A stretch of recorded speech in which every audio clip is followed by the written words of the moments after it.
But I'm just so over all the narrative. And again, yes, what she is saying is true. But what was the why I say that? Because if you're in this position where maybe you're saying it because you actually do want to play and I have a family, well then don't expand your family. I'm sure maybe it's an internal struggle that she's had. Because I could see that. Right. I could see how that's the case for a lot of women. Right. Because there's something in you that men don't have and will never have, right? Where you are designed to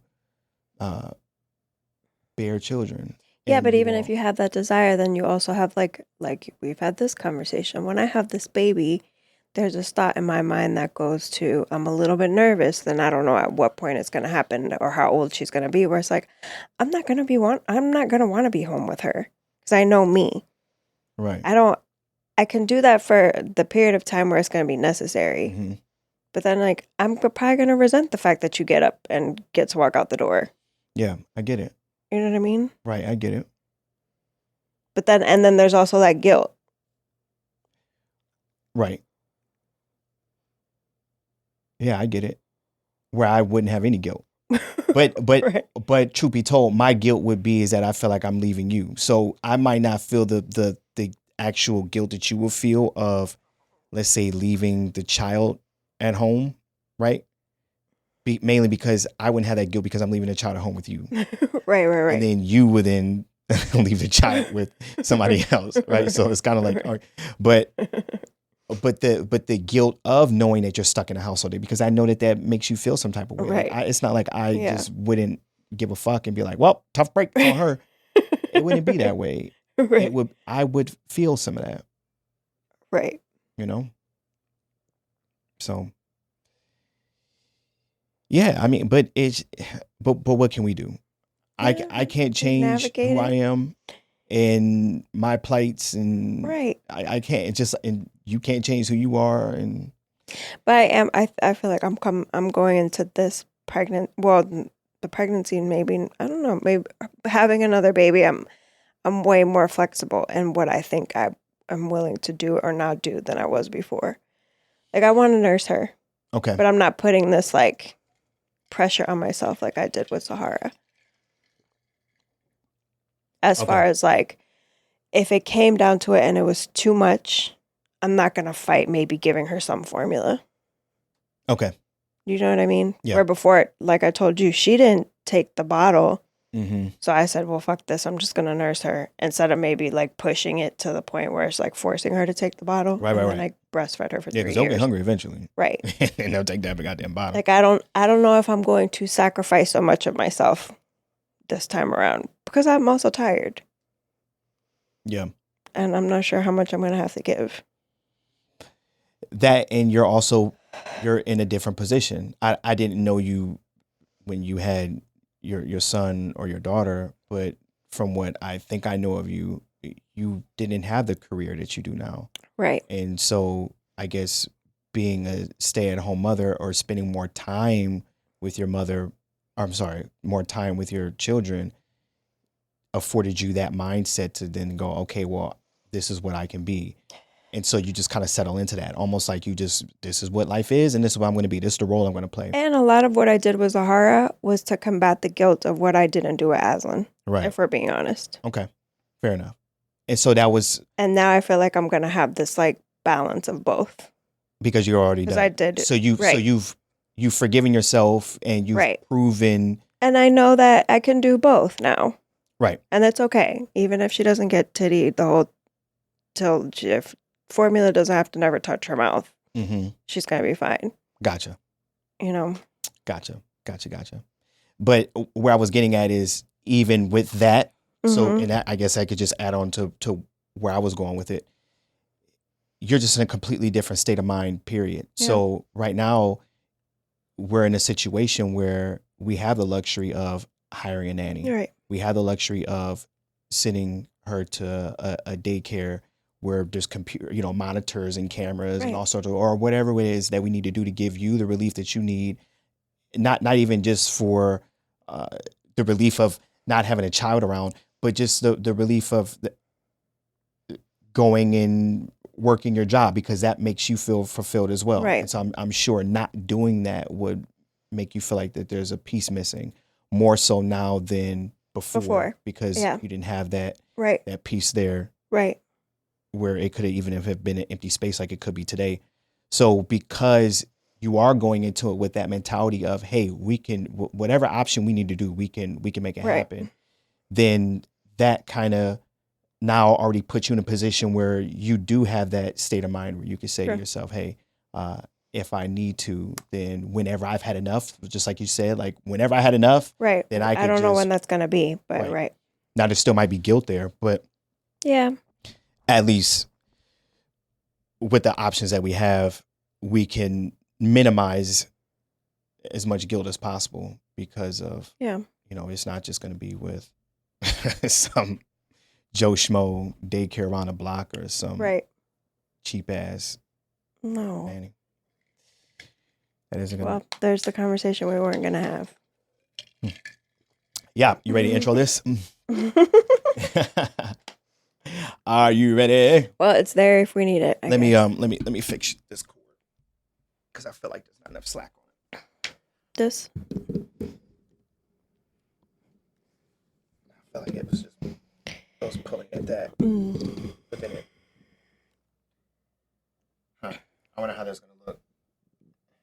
All right, whatever. Okay. All right. All right, people. If I didn't cut any of that out, this is episode 61 of the Feelings First, Facts Later podcast with Nathan Mitchell and Christina. Hey. And we kind of already started a conversation that we originally weren't going to have, but then we ended up having. But obviously, everything was recorded. That's why Right. it's here if I left it in or Right. not. But hey, Surprise. little thing. But today we do want to talk about the book, more about the book. So just kind of to piggyback off of episode 60. So if you have not listened to episode 60, I would recommend stopping this podcast, listen to episode 60. That way a good portion of this podcast can make a little bit more sense. But I also want to help the men out there that are not having sex or not having the amount of sex that they want to have. No, this is not an ad. That's what it sounded like. I was like, oh. No, this is not an ad. It's not an ad. But I want to help increase those weekly numbers with the amount of sex that you may not be having. But before we get into that. With your partner. Like, Yeah, you're not yeah. talking about like yeah. helping single men Oh, yeah. That's important. This is for. because you didn't say the name of the book, which I think would help if you said it. Well, no, this isn't about the book. You just said we're going to talk about the book. No, I said, yes, Right, we are okay. going to talk about the So book. when we do, you're going to say it? Yeah, maybe the I name said of that the wrong. book. Should I Okay. just start all over? No. Before we get it. Okay. No. It's fine. But yes, That did seem like you were talking about the same thing, I though. probably did. It's Okay. just, yeah, that's my autismo. So there's that. But no. Excuse me. So those are two separate discussions. Oh, One involves the book, and the other one's an and the ad. other one sounds like an ad, but it's not an ad. And just to be clear, that the increase in sex has to do with partners, assuming, of course, that you are, in a faithful. relationship. Yeah. Yeah, well, in a relationship, of course, but And, that you're and also faithful. monogamous. Yeah. Right. Because I mean, if you want to increase your numbers, you could just play the field. Yikes. Yeah. But yes, this is a monogamous, Faithful. faithful relationship and how to build that if and only if there are issues with the numbers, if you all aren't agreeing with them. Right? Okay. Why you roll your eyes? I don't know. And I'm curious. Okay, good. It's good. It's a pretty interesting Okay. topic. At least I thought so. But before we get into that, I do want to go back to the book a little bit because we did read/listen Mm-hmm. to a little bit more of the book. So for any of you who don't want to go back and listen to episode 60, or if you did listen to episode 60, but you kind of forgot what it was about, just to kind of give like a brief little recap. So the book is called How to improve your marriage without talking about it. Mm-hmm. Is that it? Something Or like how to that. better your marriage without talking about it? I thought it was improve. Whatever. Okay, you can you can look it up. But this book pretty much Yeah. touched on How to improve your marriage without talking about it. Okay. Perfect. So in the previous episode, we discussed part 1 of the book because that's where we were in the book when we left off. And that was pretty much kind of setting the foundation as to why men and women typically run into issues in a relationship, and why anytime it seems like there's a disagreement, one person isn't understanding the other, and then you end up going into this loop that doesn't stop, and then it always happens. And one of the main reasons why that was, or one of the main reasons that they were exploring, was the idea that women's fear, or primary driver of whatever triggers them, is fear that's based in not feeling loved, feel the feeling of lack of self or lack of connection with your partner, and then abandonment. So that's their main trigger, while the male's triggers are rooted in shame and feeling inadequate or feeling inadequate. So anytime you're in an argument with your partner, or you have a disagreement with your partner, a lot of times the woman's side is coming from a place of that fear of not feeling loved and attachment and or feeling abandoned.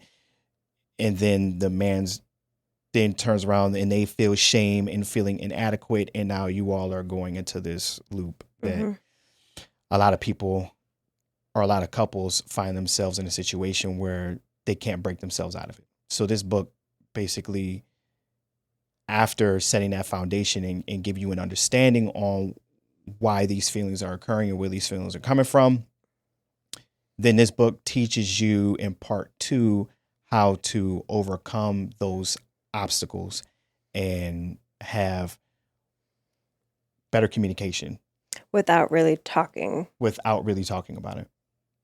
Right. So part 2, and this is where we were, and I was wondering, okay, well, how are they going to get to this? How are they going to teach us how to better our relationship, or help, or how are they going to teach us how to improve our relationship without talking about it? And they kind of made it easier than I thought. Yeah. And what this book was talking about, and you could interrupt me at any time. Okay. Basically, what this book was talking about was, they were saying that when you find yourself, so before, hang on, let me go back. Okay. Let me backtrack, because I don't want to say this without getting too far ahead. In part 1, one of the things that they said towards the end was that you need to lay out all your core values as who you are as a person. So each person individually their core values. Individually, that lays out their core values, right? And as you lay out your core values, and primarily talking about you, so this is how you can prevent making your partner feel this way. Okay. As you lay out your core values, you put them in a place where you can always reference. And that way, whenever you find yourself in a position where you're feeling some type of way, because you now have an understanding on what you're feeling, and you have an understanding on what your partner may feel, and where it's coming from, right? Then now you have this that you can look back at and kind of, so you don't fall into old habits. Exactly. One thing that I did find interesting that this book really didn't speak on, and maybe they did and I just missed it because it was just going so fast. But this book didn't express the importance of both people reading and acknowledging and understanding this. Yes, but I also feel like where we were just listening to, where it's explaining what you can do without talking, it was saying that even if it's just one person doing it, it's almost going to be like a follow the leader effect. I agree. So I could see how sometimes someone might pick up this book and their spouse is not interested. Correct. So it's just like, it's possible that you could change the entire dynamic, not by yourself completely, but at least start it. So my only pushback to that would be, if you are the one person that's doing it and the other person just doesn't want to do it, first of all, that's kind of a red flag because it seems like True. the other person isn't acknowledging that there is a chink in the armor in a relationship Mm-hmm. and that, hey, let's work on this together. So, but that's a completely different thing. That's not where I'm going with it. But the problem that you could run into, which is a problem that I saw in my last long-term relationship, is that when one person knows a little bit more than the other person, Mm-hmm. then the other person feels that, then they can feel like they're being talked down to, if that makes sense. Okay. Because something happens to not all people, but some people, but something happens to some people when you feel like you're in a room and you're the dumbest person in the room, Mm-hmm. or you're the least equipped person in the room, you tend to become defensive.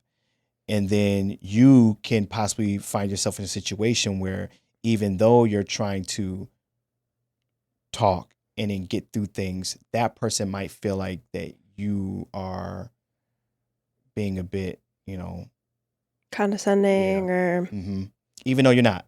But then that can come from a place of just insecurity on their part. yeah, that's where I was going. That comes from a place of insecurity on their part. Mm. But then that place of insecurity could also be rooted in the idea that they feel like that they're in the wrong because they didn't do the work. Exactly. So yes, I did hear different ways and different things that can be done as far as in the book where one person just has it. But I really think that there should have been some level of stress of importance put on the idea That that at some point you both need to get on the that same page. having both people on the same page Yeah. would really help. Yeah. Maybe it's being assumed that both people are going into this trying to make the best of it, right? What typically I would Which- imagine. Because if people not, that are then like reading you're this saying, it's book, probably a bigger issue, and then you probably wouldn't even be here. right? Especially, and this is what you shouldn't do because you shouldn't be talking about it. Especially if you're the one partner. Like let's say it was me, and I was talking to you, and I was like, babe, some of the things that you're experiencing are probably rooted in the fear of feeling abandoned and da da da. And now you really feel like, who the fuck are you? Like, what are you, some sort of therapist now? Right. You've got all the answers. And even though there is some truth behind what I'm saying, and I'm not trying to come off because I'm trying to work on us. Like Yeah. if I'm doing the work and I'm trying to read something, then clearly I'm trying to better us, right? Yeah. But if I'm coming at you, especially during a time of disagreement, like Probably a this horrible would have time to to be, do it. that'd Yeah. be a horrible time to do it. But or even afterwards, it might be because that might trigger into something else because now you will feel like I'm telling you because you feel like, especially if I'm a man, you might say, "Oh, now you're mansplaining," or Yeah. what, I would whatever need you to open it with what you're feeling first and why you're feeling it. Right, You know what I mean? right. But that's why they say improve your marriage without talking about it because one of the things that they said to do besides take the time and go back. So if you're if you're having a disagreement with your partner has made you feel some type of way, the best thing for you to do, or best thing for both of you to do, if possible, would be to take a step back, take a breather, think about your core values, think about the importance of your relationship. Yeah. And why you're doing all this, period. Like you're doing this to try to make things better. Right. And then give your partner, and this is something that the two of you can agree on. It's almost like a safety word. I kind of felt like it, where you're giving them a non-verbal cue that you're still there for them and that you still love them, right? So one of the things could have been give your partner a hug, give your partner, like light a candle, they were saying, or offer, grab their hand, offer some tea or some coffee or something to let that person know that you're still rocking with them. Right. And that not only you're trying to just change the energy. Right. Because that not only kind of disarms your partner and makes your partner feel valued and loved on both ends, right? But then that also reprograms you into remembering, like, I actually love this person. I care about this person.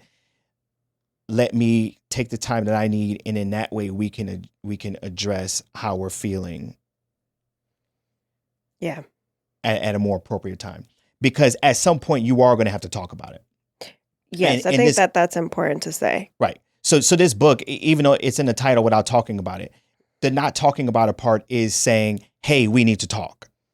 Like it's saying to avoid. And sometimes you can avoid really having an in-depth conversation because sometimes it's not that serious, but we make it that serious. It did say, and they gave an example of that too. Correct. With not with JJ and Tyrone. No, the one before that. Oh my gosh, what was that shit? But yes, at some point you do have to talk about it, and at some point you do need to express how the two of you felt in that situation, which this book will prepare you and help you understand that even though you all are talking about one thing, the two of you, and of course it is a relationship with a man and a woman. That's what this book is talking about. You two are going to be experiencing two completely different things and two different obstacles that you're both going to have to overcome in order to get to a point to where you all can even actually listen to one another without hearing something that is not being said. Right? Yeah. And a lot of times when that happens, it's coming from a space of like there's built up resentment somewhere. Right. Yeah. It's not really that there's a true issue. Somewhere there was some sort of resentment. Correct. Maybe how things have been handled up to that point. Well, because it's easy. Yeah.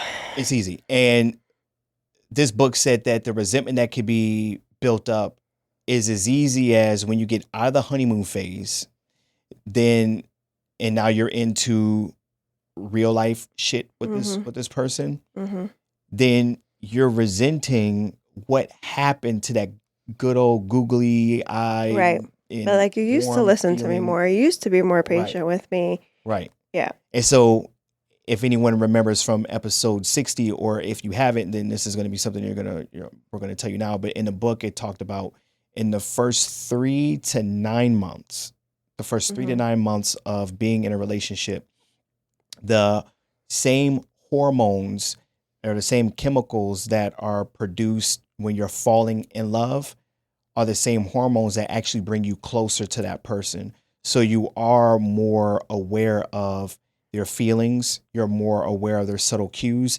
and you're more likely to want to make that person feel good again.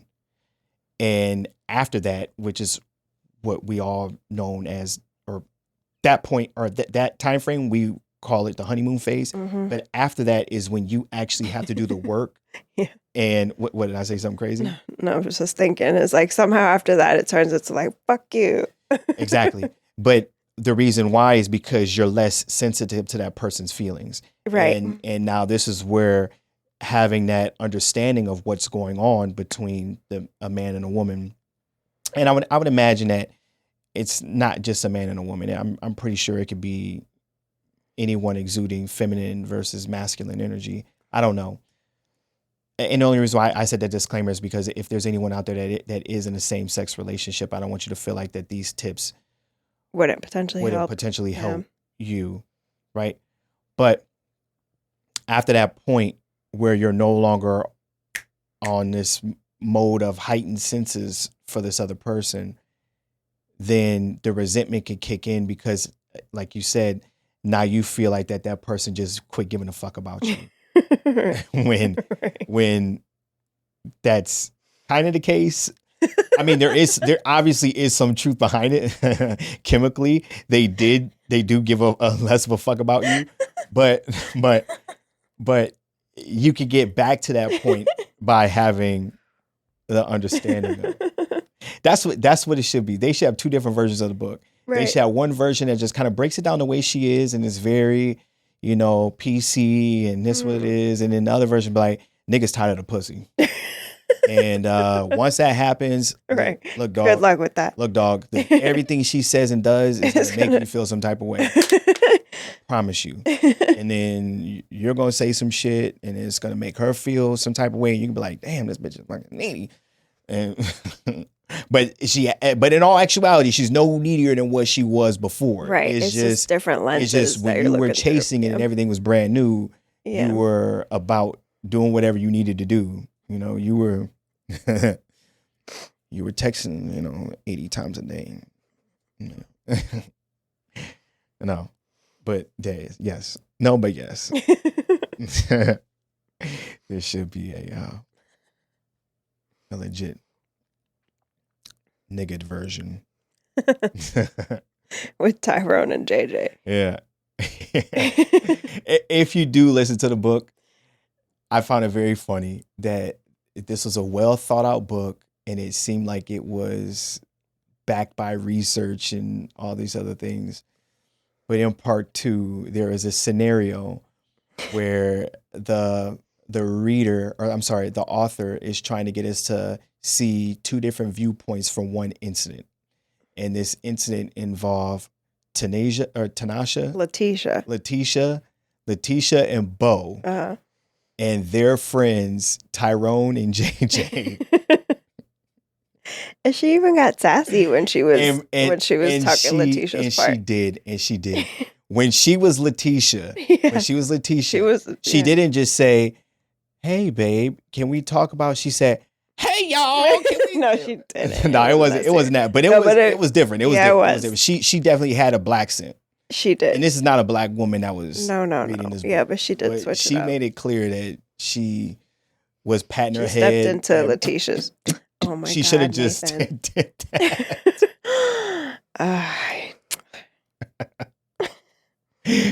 And Bo was just mad melancholy, but just aggy. Yeah, he was. Because Bo got mad for nothing. I tell you, yeah, he did. I was on the side of her, but we couldn't be. Because she said you shouldn't choose sides. But I chose sides real quick. Bo was bugging. But that tickled me a little bit. That was funny. Yeah. So, yes. So that is a secret. So anyone that was thinking about reading a book, spoiler alert, we gave it up. But I still think it's a good read because we're not done though, right? We're not done, but we're done. I want to finish it. It's we can, but it's not that much left. Okay. So it's pretty much wrapped up. At least I think. I mean, I'm looking at it was like 6 hours worth of a read. Okay. And I want to say we're like 5 and a quarter in. Okay, so it's about done. So I don't think they're going to teach us anything new at this point. Okay. I think they're just going to break down scenarios and then get a little bit, redundant. How typical books do. Okay. Right. A little build up. We got to the climax, and now we're just hope you understood this. Boom, boom, boom. Okay. But all in all, I think it's a good book. And again, I think it's a book that should be read before getting into a relationship. Yeah, it would be helpful. Mm-hmm. I think that 2 people going into it and reading books, it could really, really help minimize some of the damage that can be done in a relationship, and some of the damage that doesn't need to be had, especially if you can understand why the damages are occurring. And why are we here? Why are we getting caught in these loops? Why are we arguing about the same thing? Why do you feel like that? Why do I feel like you're not listening to me, but you feel like I'm not listening to you? Mm-hmm. Kind of thing. Yeah. I think that could be really big. Yeah. That's typically just always the problem at the end of the day. Mm-hmm. I just understanding where that's coming from. Right. But we have an understanding, but we don't have an understanding, if that makes sense. And what I mean, because we know what we know, and we know how we operate, and we know why we operate that way. But again, men and women don't operate the same. And that's what I was getting at, is that you know how men are, or you know how women are, and then we say that, but then we really don't know. Right. But we know that there's something there that's different, but we really don't know. One of the things that this book talked about is another way to solve a lot of the issues, which I thought was a really good tip. And they kind of touched on it a little bit, but not too much, is people, both men and women, but especially men, thrive better off of routine. I don't know if I said this in the previous episode. You said it to me, but I don't think you said it in the previous episode. Yeah, I think that's what happened. And I wrote it down, but I didn't talk about it. And if I did, I'm sorry if I'm repeating myself. But men and women, men more than women, thrive better when there is routine. So if you could set routine in your relationship as far as how things go and what sort of things take place and how are we going to divvy up time and how time is managed and things like that. Obviously not have it where it's just boring and redundant, but just having some sort of routine can help improve the relationship because it sets a precedence to where the man can feel like he feels like he's adequate, like he's worthy because he's checking off boxes, which men typically feel good at checking off boxes and completing tasks. And then it sets a place where the woman doesn't feel like she's being rejected or not even rejected, but she doesn't feel like she's being abandoned or not emotionally connecting with her man because this time is allotted and everyone's getting what they need. Okay. And then it can also avoid conflict. And one of the examples that they used, which kind of was a good example, but so they made an example of placement of the keys. So Parking. Men are typically pretty routine as far as where they put things. Okay. And then what happens is because of that spike in cortisol when men are stressed out, if let's say you decided to borrow my car real quick, but you didn't put my keys back where they needed to be. Or where you left them, Or where I got them from. Right. Yeah. You didn't put them back where I left them. And then I go to grab the key and the key isn't there. And then I go, what was here when and now I'm stressed out and my cortisol levels are through the roof. Bad example. I don't even think that was a good example. But the example was if there was more routine in a relationship as far as understanding the importance that I guess, I don't know. I didn't think that was a good one. When you say routine, I agree. But and then also the word expectations came to mind, like setting certain expectations for certain things, which I guess could kind of be the same thing. And maybe they just said better than me, and I'm just not liking it because I just fucked it all up. No. But where they were getting at is because routine is so much more important in men than it is in women, that doing something that takes things off of routine can put the males in a position to where now they're feeling stressed and they don't understand what's happening. Like little kids. And then now, right, just like that. And then now that can put the man in a position where he's making the woman feel like that she's done something wrong when really it was just as simple as, oh yeah, I took your car. That wasn't a big deal, but I put the key over. That's fine. The key's over here. And then if she says that, hey, it's fine. The keys are right here. Then now he feels like he's done. Oh, now you're feeling, and then it's just this loop, and then it's just routine. Yeah. They said that was a good. And then I feel like also patience both ways, because then you don't want to, like, that scenario felt to me, maybe because I'm a woman, like almost walking on eggshells. Like, is he gonna freak the fuck out and yell at me because I didn't put the keys back where they were? You know what I mean? Yeah. Patience, and then too, after reading the book and then having an understanding on what's happening, don't use that as the opportunity to throw that shit in that other person's face. Like what? Like, for instance, let's say like something they did?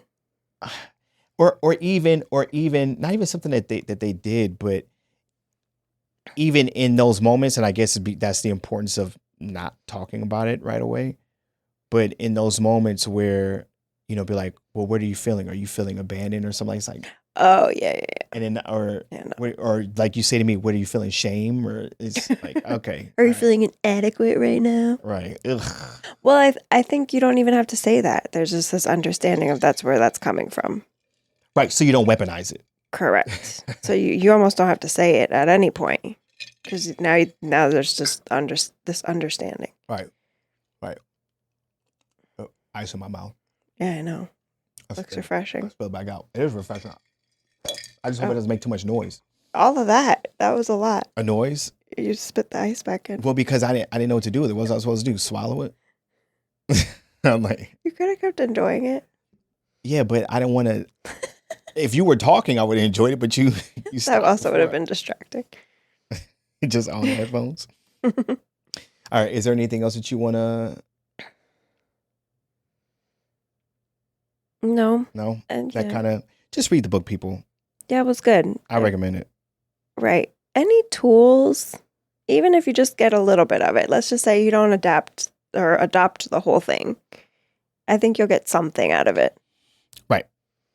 Like Right. there's not going to be this one, or maybe for some people there would be, just like this one magical book that fixes your whole relationship. That's possible. I think it takes different resources and you take things, different things. Mm-hmm. Yep. It's just another level of awareness, more knowledge. And I think the one thing that I like, the reminder is always like, you want to be with this person. I guess you need to make sure that that's the case, first of all. But it's just like you're doing all of these things because you want to have the best relationship possible, because you love this person, you want to be with this person, and you want to be happy. It doesn't mean you have to be happy all the time, but you want that to be the majority of what it is. So it's like, that's why you're doing these things. It's always reminding yourself that you want to fight, or are you trying to make it better? Right. Yeah.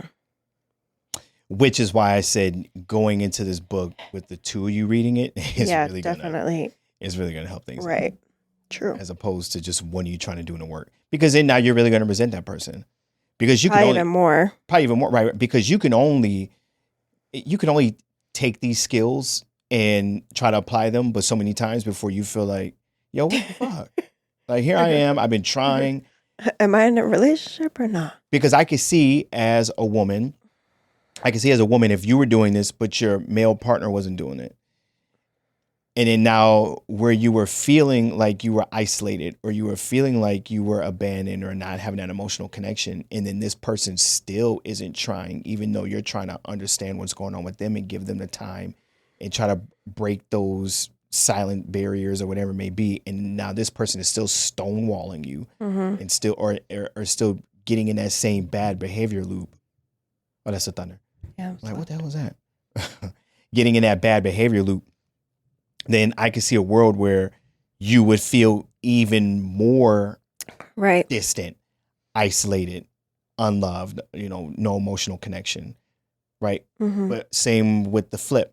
If you're a male and you're trying to do all these things with your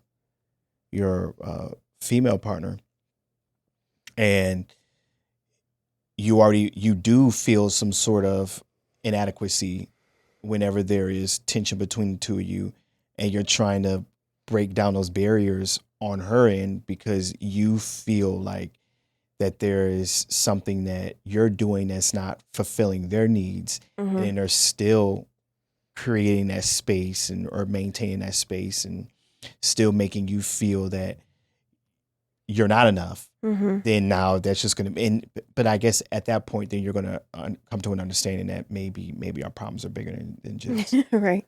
Understanding that you're you and I'm me. And Yeah. This is, yeah. Right. Yeah. Yikes. We good? Yeah. Okay. All right. Males. What are you going to say? I forget that sometimes this is audio, so I look in the camera and I do things and I forget. And then can't hear you. There's no sound. Yeah. So they can't see you. But the ones that are watching, we'll switch it. You know what I'm saying? So there have been studies that have been put out, and these studies are basically revolving around people that are in a relationship where the man wants to have sex more than the woman, right? So this is assuming that there's no problems with your tool, not your tool, but his tool, right? Okay. And that the reason why this sexual appetite isn't being satiated the reason why, or one of the reasons why, could be because of the amount of workload that women have in today's times. So Mhm. this kind of piggybacks off of what we talked about last episode, where we were talking about how Yes. the roles that women play and Mhm. just how it's changed over time in the evolution, Mhm. and then also how the man hasn't caught up with evolution as far as well, I don't want to say it that way. I think the way I worded it in the previous episode was women have come and evolved so much within the past few decades that they've done a lot more evolving than males have had to evolve. And now here we are in 2022, and we see more and more of a demand placed on males evolving emotionally, and even more so now, and this article kind of piggybacks on it, is males evolving in the sense of, okay, well, now you have a equal partner in the home with you. Mhm. It's time for you to do equal work in the home, Mhm. right?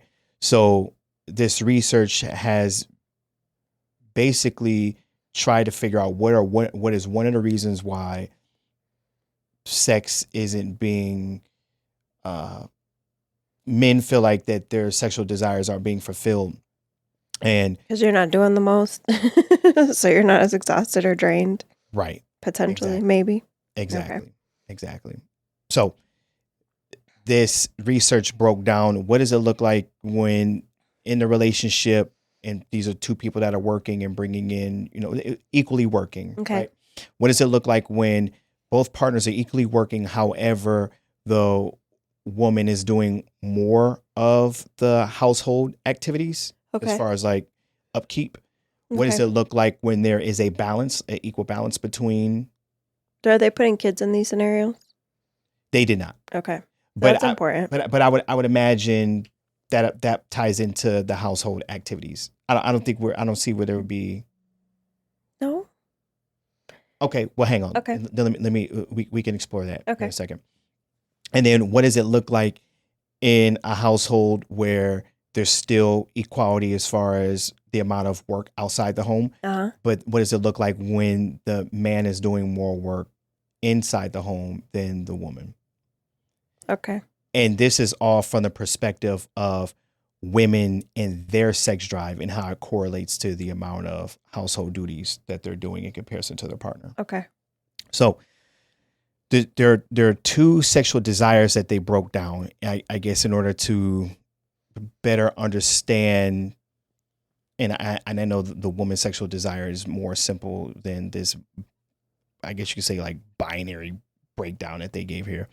But they broke it down into two separate desires. They said one is a dyadic desire, which is the sexual desire one feels for another, whereas a solo desire is about the individual feelings. So it's not surprising that the dyadic desire correlates more to the relationship and how much sex is put out. I mean, I guess it's kind of self-explanatory if you know what the term dyadic Right. means. It's Okay. two people. Got it. But the reason why they broke it that way is because the women that are not putting out to their spouses, their men, Mhm. they are still pleasing themselves at the same rate Oh, that okay. they Okay. were Right. doing Right. before, given the opportunity to. So that isn't there. Now, one thing that this, You just don't want to do it with your partner. you just don't want to give it up to your partner. Yeah, because there's probably resentment there. Exactly. Yeah. Now, one thing the article did not touch on is what does it look like when the woman has no solo desire, and then Well, you could get to that point, I guess, too, if you're just like drained. right. Yeah. But I guess if they have no solo desire and they just don't feel good about themselves, then of course they're not going to give it up to the man. So then what are we talking about here? Then there are things that we need to figure out and unpack with her. But this article is pretty much touching on, no, there ain't nothing wrong with me. I'm good. Like I'm still trying to get mine and I still have this urge, this desire. I just don't want to do it with you. Yeah. And this article was basically focusing on the reason why that is because kind of what we were saying in a previous episode is you have these, women out here now that are working just as hard, if not harder, outside of the home.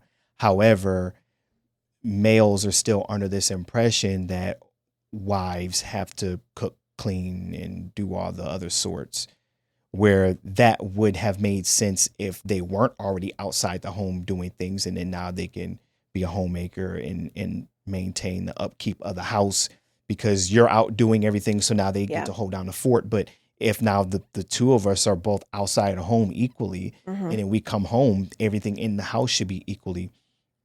But as where that, I guess, what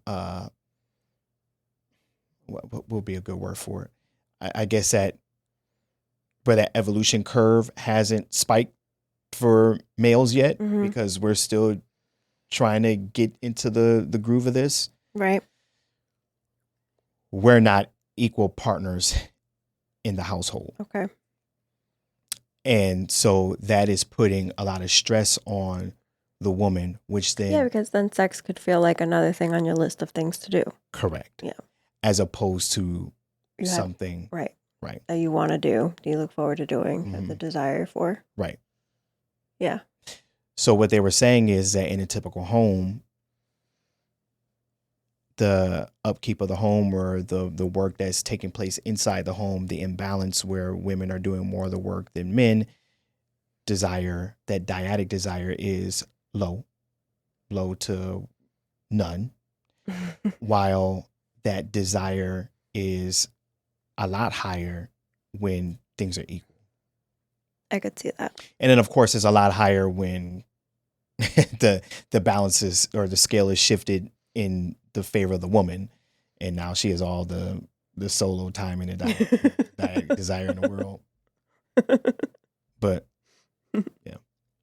So that's where you see, and we see the movies all the time or in dramas where you see the woman that's worn out and she takes the bubble bath and lighting the candles and it, yeah. And then whatever happens, I don't know.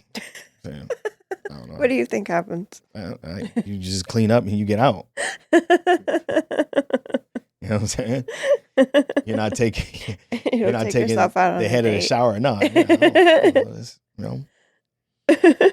So when I read this, I thought it was interesting because I don't really talk to like my guy friends. I don't know what their frequency of sex is, or even what they would want it to be. I don't know. With their spouse, obviously, not with right. Not single, right? But if they are happily married, I've never had that. So I guess do men just assume that everybody's having all the sex that they want? I do. I assume it. You assume that? But again, that's because I'm a child. So I assume that whatever I'm thinking, what I'm going through, everyone else is too. So there's that. I know. I remember it was a long time ago. You were horrified at I remember I told you the average amount of sex people are having. It was really low. Okay. And you were just like, what? What? It was like maybe once a month. Something crazy. Yeah. And you couldn't believe it. Yeah. Well, only because my first question would be, what's wrong? Probably a lot of things. Like, what's wrong? Probably the imbalance. Right. So just do some chores. Just do some chores, guys. And then when you do them, you can't make it seem like you're doing this for a pussy. Like, you can't be like, I wash the dishes. Yeah, I wash the dishes. You just have to make it a routine thing. So it can't just be a one-time thing. Yeah. It has to be a thing that you all do where you all split. Routine, expectations. Or how about this? And this is one thing that you and I, we did do, but we had to fire this individual. But you get a maid. Right. Exactly. Nobody has to worry about it. No one has to worry about it. No one has to resent one another. Exactly. Anything like that. You just get a maid. Right. And it just makes everyone's life a lot easier. Right. That way you can work, they can work. And obviously if this is something you can afford, then you both do it. But if not, then it would be a good idea to whip out a piece of paper and split Yeah. the chores up. And ladies, like, it's okay, because I was having this conversation with a friend. Men are always going to do things around the house the way that you do them, and that's okay. Or the way we do them. The way that women do. So, like, men are always going to clean the way... Oh, aren't always. Aren't I thought you always. said are always. No, aren't Okay. always. Mm-hmm. So it's just like, we need to remember that too. Yeah. Give us some credit. Right. Give us some credit. Right. You know, we're gonna clean. The effort counts. Right. We're gonna clean the way we clean. Right, and that should be enough. But Not. And I say all that to say this. Hang on one second. You're giving ladies as a general thing. I think you might be giving ladies a little bit too much. Okay. Well, maybe the women that I know, okay, and that like to clean the way I'd like to clean. Right. Well, you all are pretty much all rice and bean eaters, so it's kind of like in your DNA. So there's that. But I, not all women are, Well, not all people are very clean. Yeah. If we're gonna go there, but like I've been with a woman that didn't clean the bed. She was tidy, but wasn't clean. Like it wasn't. I think like that's probably a very common thing. Right. Tidy, but not clean. For people. In general. Yeah. Right. But still, it wasn't dirty. Things weren't dirty, but it was just, I've relaxed a lot. With what? Cleaning. Good. I have. Sometimes I look at myself, I'm like, who are you? Good. Because I feel like I had to. Or with the suggestion I was going to make and where I think you were getting at is to ladies, you all, or just not even just ladies, if there's anyone in a relationship that feels like that they're not getting something that they should get as far as help, as far as anything, communication is very important. Mm-hmm. And just be mindful about how you communicate it so that you don't upset, your partner or whatever it may be on either end. But let's say you do feel like you're overwhelmed with something. The worst thing you could do is to suck it up and just keep on feeling overwhelmed about it.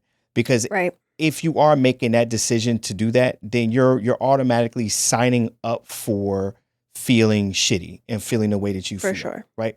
Because a lot of times, and this is one of the things that I was talking to you about when it's a man dealing with a woman, but I think this goes either way.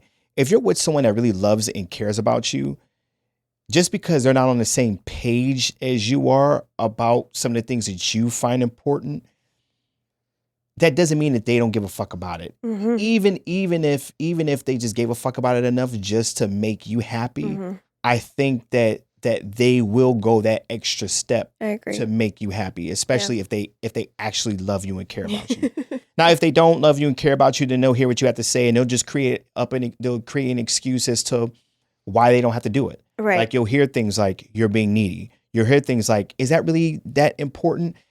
When yes, it's important to you, which is why you're bringing it up. Yeah. So so I say all that to say those may sound like harmless statements or at least like, though, is that really that important or whatever? That might sound like a harmless statement, but that's not validating your feelings as to the level of importance that this has on you. Mm-hmm. So if this person does care about you and this person does want to maintain the healthiest relationship possible with you, then they will acquiesce and they will, do whatever it is that they need to do in order to keep the peace, even if it is something as simple as pushing the shower head against the wall.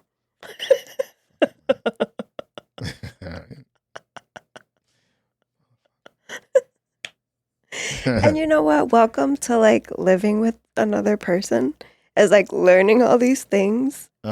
Especially if you haven't lived with somebody ever or in a long time. Mm-hmm. It's just like, oh, okay, yeah. I can't pretend like I'm the only motherfucker in this bathroom or in this house, in this space. And that takes getting used to and navigating. Right. But what you should not do is you should not expect that person to think like you, Right. and then hold them to the fire for not thinking the way that you think. And you shouldn't use statements in your head. If they cared, then they would have done this. Especially if you did not have that conversation with them, because you're setting yourself up for defeat. Because it doesn't mean that they don't care. They just don't. Their brain just doesn't function like yours. And this is, and we were talking more specifically men and women, right? I don't think like you think, right? My brain isn't there. That doesn't mean that I don't give a shit about something. I mean, it's just I'm not there. So if I'm doing something other than what you think that I should be doing, or you think that I should be using my little free time to do something that would better the house, or would make you happier in that because moment. I would. Right. Because you would. That's what well, if I had 20 minutes, I would have done this with the 20 minutes. You can't put that on me. But if you ask me and I say, nah, I don't want to fucking do it, then now that's a problem. Then now you can get mad at me, and you have every right to. But if you ask me, 9 times out of 10, I guarantee you it's going to be, all right, I'll do it. Now, I might not be the happiest to stop what I wanted to do it, because I might have wanted to watch some YouTube videos on UFOs or some dumb shit. But I'll do it because I'm a team player, and I know it needs to get done. Right. And then if it's something that needs to get done frequently, then you just have to say, hey, on a weekly basis, I need this from you, or whatever it may be. So. And then also, to add to all of that, remembering and understanding that sometimes certain things that bother you only bother you, and then it's okay that if you want to take the extra step to maybe clean things differently or organize that differently, and not always expect the other person to do things exactly how you do them, because it doesn't bother the other person, it bothers you. Right. So it's just... And then with what we just said as far as communicating the things that you need, take in consideration what we talked about before this discussion as far as the book, right? In both episode 60 and this episode. And to kind of double down on what you just said, if they're not cleaning something the way you would have done it, like you said, just do it. Don't go, well, you did it, but, because now it's like, what the fuck? Right. Like, what do you want me to do? Right. And then the man would probably feel inadequate. Like, well, damn, like that was my best. Maybe it was his best. Or the woman might feel like, I can't do anything right. Yeah. Right. Because that's all someone hears. Right. Or if you're going to go behind them and clean it up, do it on the low. Do it on the low. That's what I do. Do it on the low. See, you see why the fuck you have to do that? But you know what I'm talking about. No, I don't. I don't know what you're talking about. See this shit? You just can't. You can read a book with them. You can have a whole podcast with them. Ay. But yes. But with the sex thing, while I understand and I agree, and I would say that most women would probably feel that way, that a lot of the times why they don't want to have sex is because they're so tired and exhausted. That could be a reason. And maybe for most women, I don't know if the only reason, but it could play a role. But there's so many other factors too that, at least for me, can play into why I wouldn't want to have sex with somebody. Because even at my most exhausted and drained, I still want to have sex with you. So I don't know. Like, I don't know. I don't know how I feel about that. To me, if I don't want to have sex with my partner ever, to me, that stems from a way deeper issue than me just feeling drained and exhausted. Yeah, but if you feel drained and exhausted, it's not because of an imbalance in our relationship and what the household duties look like. Right, I guess so. And so I think where this article is tapping into is the resentment that goes with, hey, I'm doing an equal amount of share of outside work as you. But I'm also doing way more. But now I feel like I'm your maid. I feel like I'm your servant, or I feel like. Well, I could see that could dry up a pussy for sure. Right. So it has less to do with you feel exhausted and more to do with just feeling used. Right, that resentment attached to using that. and unappreciated. Yeah. True. So yeah, there is something deeper in it. I For think I sure. think it's, Yeah, that resentment. and this is all with the understanding that you still have the desire because your solo desire is still there. It's just you don't want to give them none, you know. And I would imagine assuming that you enjoy sex with your partner, because then Right, there's there's a that too. lot, You yeah. might. I think all those factors True. play into it. Right. Yeah. Because now it's another thing on your list and it's a shitty experience. Yeesh. And that's where my head goes to whenever I hear someone say that they only have sex one time a month. Is someone's not enjoying it. Yeah. Or there's just no desire for that person anymore. Ugh. Both ways, maybe even. I don't know.